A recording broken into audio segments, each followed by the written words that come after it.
usuario o propietario? No, no soy propietario de esa cuenta.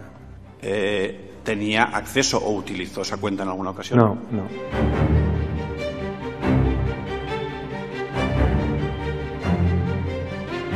¿No, Daniel Vaina? Sí. Mire, soy Carlos Enrique Bayo del Diario Público. A ver, nos hemos enterado de que eres tácito en Twitter.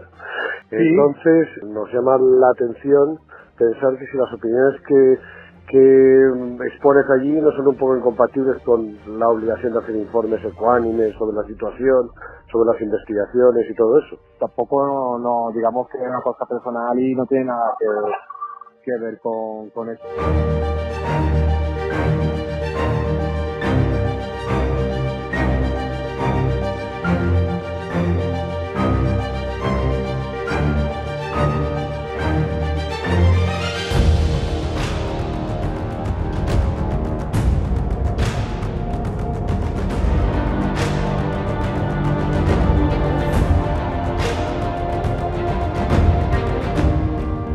Esos atestados son en los que se basa la acusación pública. Que Marchena diga que eso no es interesante para la causa, me parece fuera de toda decencia jurídica.